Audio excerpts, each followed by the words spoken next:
प्रदेश प्रयागराज में आज अबू आसिम का हुआ आगमन। समाजवादी पार्टी महाराष्ट्र प्रांत के प्रदेश अध्यक्ष विधायक अबू आसिम आजमी ने 2 दर्जन से अधिक मुस्लिम धर्मगुरुओं से कहा, संविधान को बचाने के लिए अपना भाई भी अगर हत्यारों के साथ खड़ा हो तो उसे भी मार भगाओ और अखिलेश यादव के हाथ को मजबूत करो। उनका इशारा AIMIM की ओर था। कहा, ओवैसी का मैं नाम भी नहीं लेना चाहता, वो तो भाजपा के हाथों की कठपुतली हैं। नैनी के चकदोंदी में अल्पसंख्यक सभा के प्रदेश सचिव मोहम्मद शारी के आवास पर पत्रकारों को संबोधित करते हुए सच से जनता को अवगत कराने की बात भी कही। अबू आसिम आजमी प्रतापपुर में लोहिया वाहिनी के राष्ट्रीय सचिव एरम रब्बानी के आवास पर भी रुके और कार्यकर्ताओं से भेंट की। उन्होंने लोगों के हाथ जोड़कर कहा, यह वक्त है एक होने का, खुदा के वास्ते एक हो जाओ और लोकतंत्र की रक्षा के लिए अगर कुर्बानी देना पड़े तो भी तैयार रहो। युवाओं का आह्वान किया, योगी सरकार में जिसको भी रोजगार की दिक्कत हो वह मुंबई आए और मुझसे मिले, मैं उसके लिए रोजगार का इंतजाम करूंगा।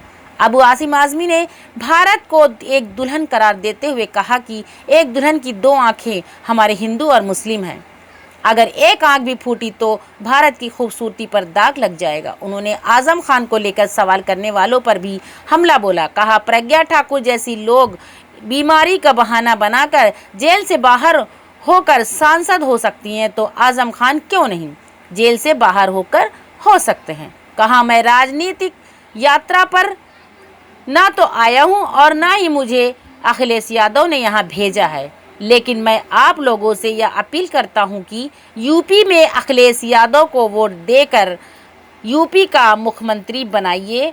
अबू आसिम आजमी नैनी के पूर्व विधानसभा अध्यक्ष मेराजुद्दीन सिद्दीकी के आवास पर भी गए। नैनी से वह करेली लगन पैलेस के पास स्थित पूर्व नगर अध्यक्ष अब्दुल सलमान के आवास पर भी गए, जहां अल्पसंख्यक सभा के महानगर अध्यक्ष शाहिद प्रधान व मुलायम सिंह यादव यूथ ब्रिगेड के जिला अध्यक्ष सैफ फरीदी हसीद अन्य सपा कार्यकर्ताओं ने फूल माला पहनाकर जोरदार स्वागत भी किया। लोहिया वाहिनी के जिला महासचिव आकिब जावेद खान के नेतृत्व में लेपरोसी मिशन चौराहे पर भी स्वागत किया गया। महाराष्ट्र प्रदेश अध्यक्ष के नगर आगमन पर जिला अध्यक्ष योगेश चंद्र यादव, महानगर अध्यक्ष सैयद इफ्तिखार हुसैन, जिला महासचिव संदीप पटेल, नगर महासचिव रविंद्र यादव, शिक्षा सभा के राष्ट्रीय उपाध्यक्ष डॉक्टर आफ्ताब आलम, अल्पसंख्यक सभा के जिला अध्यक्ष मोहम्मद इसराइल, पूर्व सांसद नागेंद्र पटेल, इसरार अंजुम, मोहम्मद गौस, शारिक आफाक, हाजी ओवैस, हसन मिराजुद्दीन, मोहम्मद तहजीब, OP यादव, वजीर खान, मुजफ्फर बागी, सबिया मोहानी, खुशनुमा बानो, महबूब उस्मानी, शुएब खां, सैयद मोहम्मद अस्करी, मशद अली खां, बच्चा पासी, राजू पासी, देव बोस, शू यादव, जामिन हसन, अनस रजा, इशरत, नियामत तौसीफ, मोहम्मद अजहर, माशूक अहमद, जैदी, सद्दाम अंसारी आदि लोग शामिल रहे। उलमाओं से विशेष भेंट कर एकजुटता की करी अपील, अखिलेश यादव का साथ देने का कराया वादा।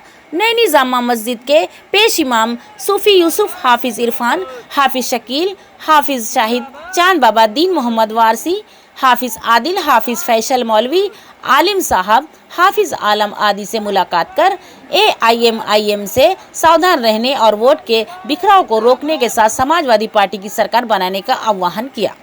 ये लड़ाई मैंने नहीं बल्कि देश की जनता ने तय किया है। ये लड़ाई बीजेपी और समाजवादी पार्टी के बीच की है। मेरा सौभाग्य है कि समाजवादी पार्टी ही हिंदुओं को मुसलमान बना रहे हैं। अरे पहले इंक्वायरी तो करो, सच्चाई क्या है। जब ये कई सालों से कई हजार को बना चुके हैं तो 10-20-30 तो ऐसे होना चाहिए ना जो उसी दिन जाके चौकी में पुलिस में कंप्लेन करना चाहिए कि भाई देखो ये गलत कर रहा है। नहीं कंप्लेन हुआ, कुछ नहीं हुआ, लेकिन बदनाम कर दिया गया। और मीडिया जो है ना ये चापलूस हो गई है बीजेपी की, तलवे चाट रही है और मीडिया ट्रायल एक दिन में हो जाता है। आपने देखा नहीं तबलीगी जमात के ऊपर क्या तोहमत लगी। तबलीगी जमात कभी भी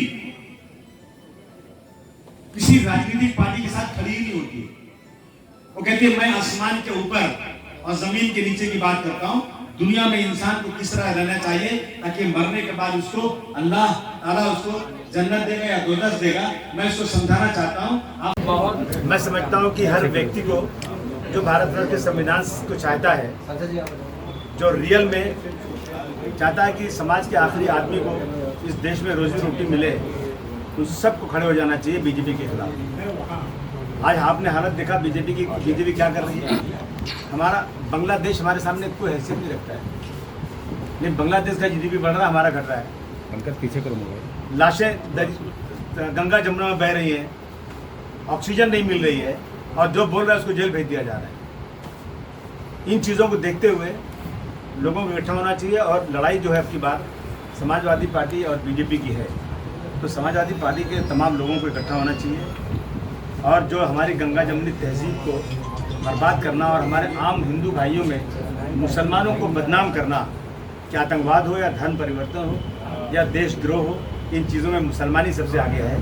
इन गलतफहमियों को दूर करना बहुत ज़रूरी है। मीडिया के भाइयों से मैं कहना चाहता हूँ कि आप लोग बहुत जल्दी दिखा देते हो कि आतंकवादी पकड़ा गया, ये करने वाला, ये करने वाला, ये करने वाला, ये करने वाला, और जो 10 साल के बाद छूटता है तो आप एक छोटी सी क्लिप चलाते हो कि छूट गई, नहीं बताते। मैं आपसे पूछूं, अगर मैं आज आपसे मैं सवाल करूँ आज कि तबलीगी जमात पे इतना बड़ा क्लेम लगा था और बाटली में पेशाब करके दिखाया जा रहा था, खाने को थूकते हुए दिखाया जा रहा था, नर्सों के साथ बदतमीजी करते हुए दिखाया जा रहा था कि ये कोरोना बढ़ा रहे हैं, लेकिन ये 100% गलत था। और हाई कोर्ट ने कहा कि इन तबलीग वालों को बलि का बकरा बनाया गया और किसी पे कोई केस नहीं हुआ, सब कुछ छोड़ दिया गया, सब अपने अपने मुल्क चले गए, वापस अपने घर चले गए। लेकिन मीडिया ने जिस तरह से 4 महीने तक एंकरों ने जिस तरह चिल्ला के गले फाड़ के दिखाते थे कि आज आंध्र प्रदेश में इतना बढ़ रहा है, तो इतना % उसकी वजह से बढ़ रहा है, तबलीगी जमात की वजह से बढ़ रहा है। इन चीज़ों को दिखा करके ना हमारे हिंदू भाइयों, मीडिया की वजह से मैं आपके सामने कह रहा हूँ कि मीडिया के प्रचार की वजह से हमारे हिंदू भाई जो बहुत अच्छे हैं, जो भारतवर्ष की सभ्यता में यकीन रखते हैं, जो चाहते हैं कि गंगा जमुनी तहजीब रहे, वो भी मुसलमानों से अलग हो रहे हैं, क्योंकि उनको लगता है कि वाकई मुसलमान इस तरह का है। ये इन चीज़ों के लिए अब हमारा मीडिया साथ नहीं देगी, सरकारें साथ नहीं देंगी, पुलिस ईडी जो उनके साथ खड़ी रहेगी, तो फिर हमें खुद घर घर तक जाना है और ये पैगाम देना है कि भाई हम लोग इस देश की सभ्यता को बरकरार रखना चाहते हैं। इसलिए मैं मुंबई से चलकर यहाँ आया हूँ और जाऊँगा। मुझे किसी ने भेजा नहीं, मुझे समाजवादी पार्टी ने भेजा नहीं, मुझे अखिलेश यादव जी ने भेजा नहीं, जानते भी नहीं कि मैं आया हूँ यहाँ पर। न मैं कोई टिकट बांटता हूँ, न मैं छोटा सा कार्य करता हूँ, लेकिन मैं नहीं बल्कि देश का एक एक आदमी जो डॉक्टर भीमराव अम्बेडकर का अनुयायी है, जो डॉक्टर लोहिया का अनुयायी है, उससे भी ये काम करना चाहिए। और 2022 की आप बात कर रहे हैं, इस बार समाजवादी पार्टी के जो बड़े नेता हैं आजम खान, वो प्रचार में नहीं है, उनकी तबीयत खराब है, और ऐसे में कमी कैसे पूरी होगी? क्या लगता है कि उसकी भरपाई कैसे होगी? नहीं, भरपाई के सवाल क्या, सब काम करेंगे इंशाल्लाह, कोशिश कर रहे हैं। 10 अगस्त डेट पड़ी हुई है, जमानत अगर हो जाए, अल्लाह करे अच्छे हो जाए वो। लेकिन आप देखिए प्रज्ञा सिंह ठाकुर छूट सकती है, बीमारी का बहाना लेकर तो MP बन सकती है, और आजम खान साहब की इतनी हालत ख़राब है, आप फोटो देखो तो आंसू खून के आंसू रोते हैं हम लोग, लेकिन उनकी जमानत नहीं होती है। और यहाँ तक कि अखिलेश यादव जैसा आदमी भी अस्पताल में जाकर उनको देख नहीं सकता करीब से। ये इतना जुल्म जो करे सकता, ऐसा दुनिया में कहीं होता है क्या? इसे मुकदमे बहुत लोगों के होते हैं। प्रज्ञा सिंह ठाकुर आतंकवाद में है, आजम खान साहब आतंकवाद में नहीं बंदे, लेकिन उसके बाद जमानत नहीं हो रही है। हम जनता के बीच जाएंगे, बताएंगे, और इसको इशू बना रही है कि हम लोग उनका ख्याल नहीं करते। भाई हमारे नेता हैं, आप बता दीजिए पूरे उत्तर प्रदेश में कि आजम खान साहब जहाँ खड़े हो जाते थे वहाँ नेताजी भी कुछ नहीं बोलते थे, वहाँ अखिलेश भी उनका बहुत एहतराम करते थे। आजम खान साहब हमारे लिए कैसे हम उनके साथ जुल्म कर सकते हैं? एक सवाल ये है कि उत्तर प्रदेश में समाजवादी पार्टी के सामने एक बड़ी चुनौती AIMIM असदुद्दीन ओवैसी है, जो लगातार जो मुस्लिम मतदाता हैं उनको अपनी तरफ रिझाने का प्रयास कर रहे हैं। समाजवादी पार्टी जो है ना, समाजवादी पार्टी के साथ कहाँ माइनॉरिटी लोग हैं, माइनॉरिटी लोग जानते हैं कि हमें वोट बांटने से क्या नुकसान होगा। यही लोग वहाँ भी थे, बंगाल में भी थे। बंगाल में क्या हुआ? बंगाल से सबक सीखेंगे लोग, उन्होंने गलती किया था बिहार में, वो गलती सुधारा बंगाल में, और वो गलती यहाँ पर सुधारी। योगी जी ने माफियाओं के खिलाफ बड़ी कार्रवाई की है, प्रयागराज में भी कुछ माफियाओं के खिलाफ कार्रवाई की है, अतीक अहमद का भी नाम कर रही है। जो खुद माफिया हो, क्या माफिया वो कच्चा ठोक दो। असाब से बड़ा आतंकवादी कौन है? असाब ने बम्बई की चौपाटी पर पुलिस वालों ने पकड़ा तो गोली मारा, उस पुलिस वाला मर गया, लेकिन दूसरे पुलिस वाले ने मारे नहीं उसको ठोक नहीं दिए, उसको ले गए जेल में बंद किए, मुकदमा चला, फांसी दी। ये जो मनमानी जिसको चाहो ठोक देना और जिस पे चाहे इस तरह करना है, गलत है। ये आप पकड़िए, अगर वाकई वो आतंकवादी है, वाकई वो क्रिमिनल है, क्राइम बढ़ा रहा है, तो मुकदमा चलाइए, उसको सजा दीजिए। लेकिन ठोक देना और करना ये संविधान के खिलाफ है। और ये जो है ना ये कर रहे हैं, बता रहे हैं हम उसका सफाई कर रहे हैं, तो फिर कोर्ट बंद कर दीजिए, कचहरी बंद कर दीजिए, वकीलों से बोले दूसरा धंधा कर लो, कोर्ट की बिल्डिंग में स्कूल खोल दीजिए, कॉलेज खोल दीजिए, जजों को दूसरी नौकरी दे दीजिए, ज़रूरत क्या थी इसमें? ये कोई तरीका नहीं है जिस तरह से जो काम कर रहे हैं। माफिया कहीं करने आप रोज़ाना आप उठाइए अखबार तो रोज़ाना कहीं जो है किसी को अपहरण कर दिया गया, किसी को मार दिया गया, किसी को लूट लिया गया है, रोज़ाना। अभी आज अखबार पढ़िए, आज भी कहीं 10-20 जगह यूपी का होगा। और जब क्राइम रिपोर्ट आप पढ़ेंगे तो देश में सबसे ज़्यादा क्राइम अगर कहेंगे तो यूपी में है। कहाँ खत्म होते हैं? अच्छा, अखिलेश यादव ने आप लोग दिखा दीजिए ना सही से जरा। अखिलेश यादव ने एक बात कही, उन्होंने इशारा किया है कि बीजेपी के खिलाफ सभी दलों को एक हो जाना चाहिए।